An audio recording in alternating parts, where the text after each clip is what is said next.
Tudo bem, gente? Eu estou aqui no intervalo entre as reuniões do Banco Mundial e vi toda uma polêmica a respeito das declarações do ministro Mandetta sobre a pandemia.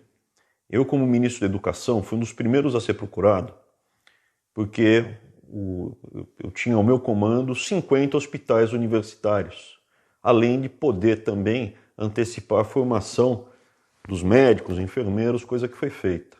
Então, o ministro Mandetta, na época, o ministro da Saúde, veio me procurar.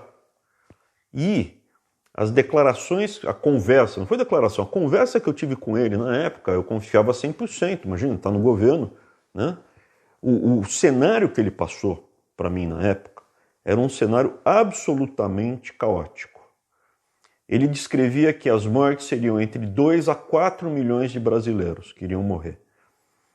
A população brasileira iria encolher esse ano, porque além das mortes normalmente acontecem em torno de 1,5 milhão todo ano por velhice, por acidente, por tudo, ainda teríamos de 2 a 4 milhões de mortes. 2 milhões se a gente fizesse tudo certo.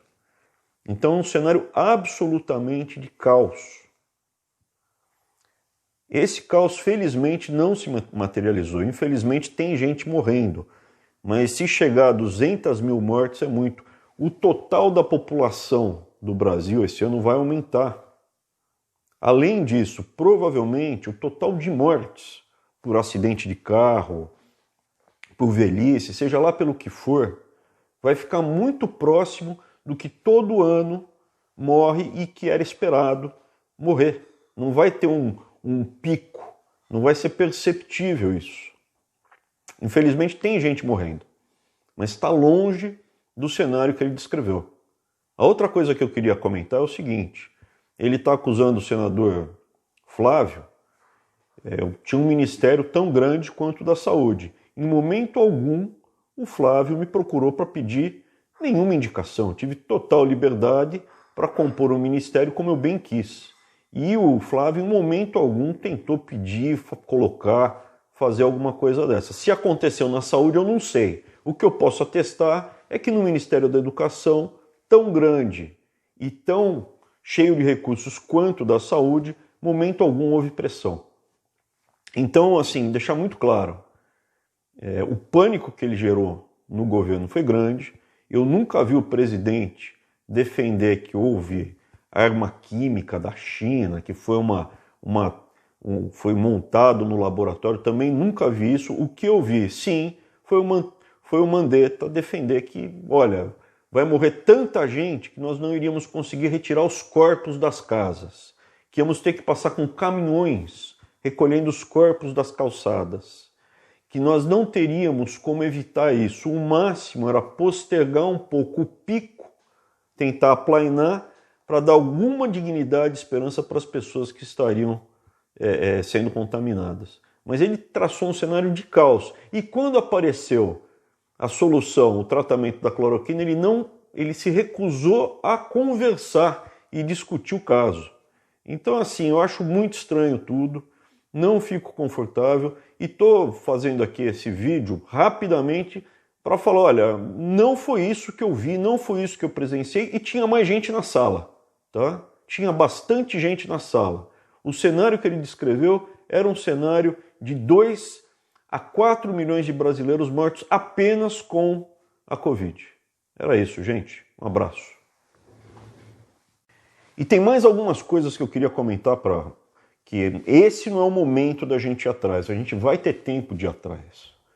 Mas assim, foi criado um pânico e esse pânico gerou a necessidade de se flexibilizar muitas regras pelo Brasil inteiro para montar hospital de campanha, comprar equipamento, paralisar escola, paralisar negócios, atividades.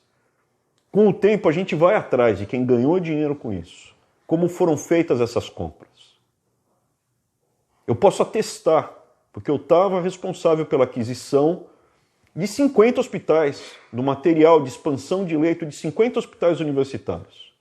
Então você vê as compras do estado de São Paulo, você vê as compras do Rio de Janeiro, agora o governador já está afastado, as compras de outros governadores espalhados pelo Brasil, tudo muito acima do que seria razoável.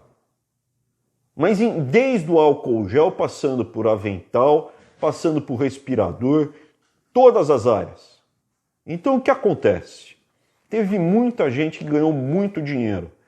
Teve sim movimentação e interesse político na parada. Teve sim a tentativa de gerar pânico no Brasil. E agora estão aí as consequências. Está morrendo gente? Infelizmente está. Mas teve gente que perdeu 20 anos da vida porque o negócio que a pessoa gastou, investiu, se dedicou durante 20 anos quebrou por esse pânico criado, pela falta de utilizar o medicamento o correto, como a hidroxicloroquina, também morreu muita gente. E as crianças que ficaram fechadas em casa um ano inteiro, uma grande parte sem necessidade, da forma como foi feita, também perderam um ano de vida. E isso vai ter impacto na vida delas ao longo do tempo. Não somente da formação, mas também do ponto de vista psicológico. Ao ver todo mundo em pânico por uma doença que no final, infelizmente, vai matar 200 mil pessoas. E os outros 200 milhões de brasileiros que perderam um ano inteiro de vida. Dessa forma, dessa violência, fora o passado da destruição de valor, fora o futuro das sequelas que vamos ter. Então é um pouco isso que eu queria passar. Eu não vi, em momento algum, o relato feito no livro pelo ex-ministro Mandetta.